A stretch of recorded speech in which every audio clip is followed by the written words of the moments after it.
Once upon a time, back in the 16th century, in the beautiful west of Europe, there was a place called the Catholic Church, which was known for its strong spiritual influence. In there, people could feel safe, could be understood, and were unified. But there was more. This place also had a huge influence in the kingdoms. Of course, the place had a leader, the Pope. This person had even more power in kingdoms than the king himself. Even the army was in his hands. The Catholic Church was like the king of a whole nation, even though there was a king.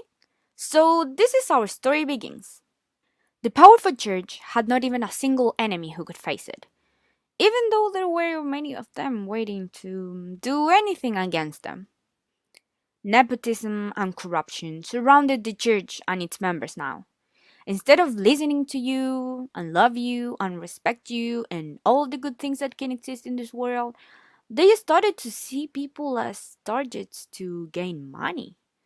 The church was now like a market, so if you sin, you could go there, cry a bit, and buy indulgences, meaning that after you sin, you could go and buy your freedom from that sin. Basically, the movement started because people became aware of the abuse of power that started to be notorious. But this tension increased with Renaissance, in which humanism was brought into society like an angel. A philosophy that changed man's fate from being determined by religious doctrine to man's fate determined by man himself. It is here when they one day were like, dude, what the heck? Also kings, but in a more posh way, because they didn't have the power they were supposed to have. But they only said, what the? Because bad words, that's bad, don't say bad word, eat your veggies, be healthy. Now, even other priests challenged the church teachings, saying that the Bible was not the reference anymore, as it should be. Then, to reinforce this argument, our hero Martin Luther wrote the 95 Theses. I wish I had that time to write stuff, but anyways. And he presented them outside, basically at the door of the castle church in Wittenberg, which is located in Germany. But actually, the door was closed right away for him. So imagine the poor and little Martin Luther with his 95 theses on his hands, shocked and sad. Such a poor boy. Those theses expressed in a very detailed way his concerns about the church and its doctrines. He kind of made a bucket list of things that he would have liked the church to change. We can speak about those 95 theses for hours, but there's a lot to cover, so we'll just focus on a few ones. Thesis number 44 goes, because love grows by works of love, man thereby becomes better. Man does not, however, become better by means of indulgences, but is merely freed from penalties. As this says, you are not any better if you buy indulgences, you just bought your ticket to heaven, which may sound like a good idea, but it goes against what religion is about. Thesis number 48 says Christians are to be taught that the Pope, in granting indulgences, needs and thus desires their devout prayers more than their money. Prayers over money is what Luther mostly refers to. Number 62 goes, the true treasure of the church is the most holy gospel of the glory and grace of God. Yeah, gold and money, it's not the treasure for God, but for the church. It's not like he can spend it on shoes or robes or horses or anything else. Number 75. To consider papal indulgences so great that they could absolve a man even if he had done the impossible and had violated the Mother of God, it's madness. Self explanatory. You are not if you think indulgences can help your sorry soul. As the last one to see, we go back to number 20. Therefore, the Pope, when he uses the words plenary remission of all penalties, does not actually mean all penalties, but only those imposed by himself, which mostly proves that those blessed indulgences just freed you from the penalties given by the Pope. Would you imagine God telling you you can't come in because the Pope tricked you? Whoopsie. To give a general summary of all 95 theses, after reading some of them, the church is bad by tricking the followers to give big sums of money to have heaven assured to them. Martin Luther noticed it, and he wasn't afraid of going against them. Chilean citizens in this moment have some of them still present, as this generation has seen quite a lot of corruption in the church. The difference is that people have stopped going or believing in them rather than call anyone that goes against the church bad or heretics. Now you can decide what you want to believe in and which side you want to go with.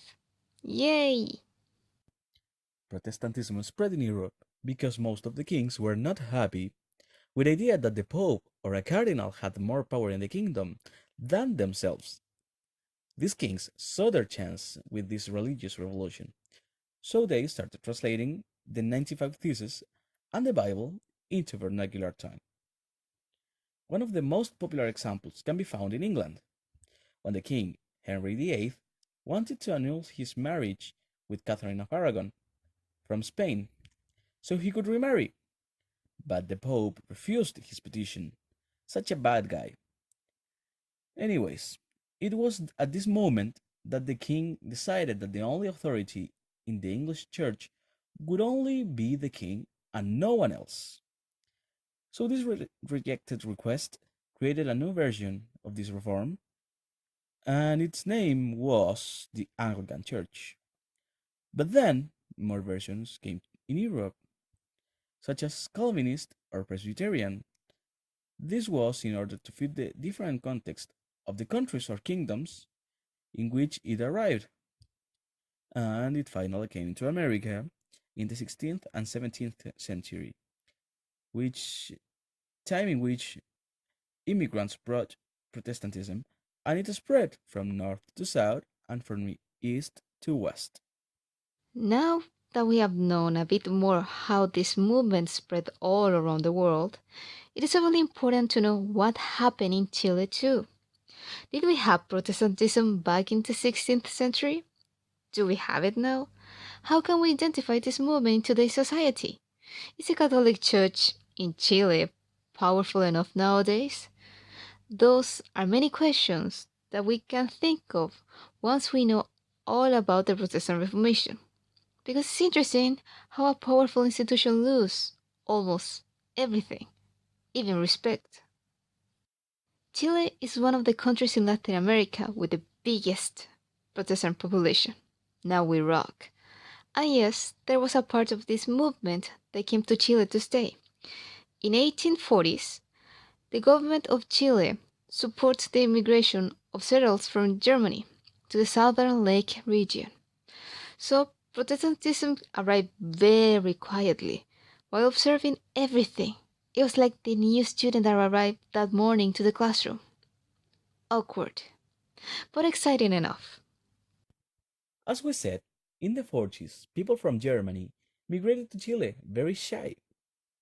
But 5 years later, in Valparaiso, the missionary David Trumbull arrived with German immigrants from Protestant parts of Germany, mainly Lutherans. So the ideology started to spread rapidly and started to be accepted by the Chilean people. Later came Anglicans, Presbyterians, Seventh day Adventists, Methodists, Pentecostals, and other Protestant Christians. All of these led to the first Protestant services in the country, especially the Lutheran and Anglican.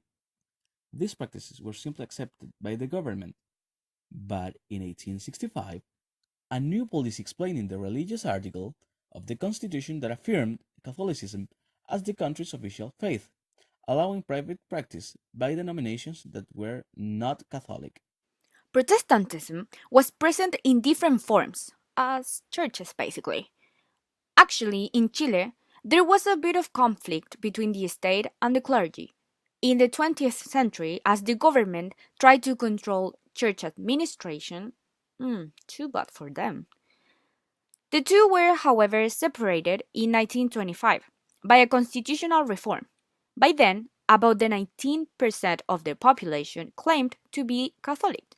So, yes, Catholicism rocked, even though we've been talking about Protestantism present in Chile.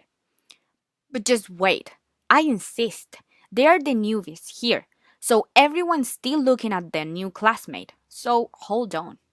According to a study carried out in 2018, Protestantism represents the 11% of the population.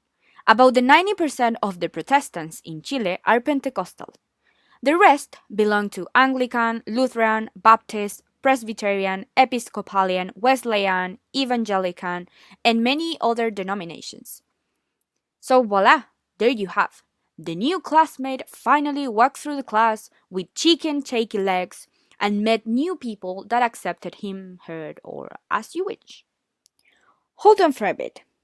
The high number of Chileans who identified as Catholic does not imply that all followers subscribe to the beliefs and values of Catholicism. Indeed, some Chileans who identified as Catholics express a discontent towards the conservative nature of the Catholic Church, while others reject it altogether.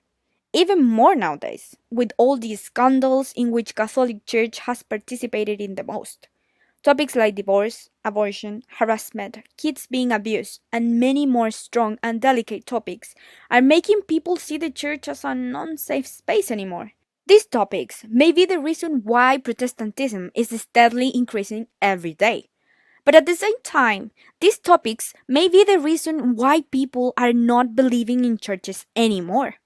When you ask people from both teams, either from the Catholic Church or from the Protestant Church, such the evangelical one, they have a lot of tea to spill.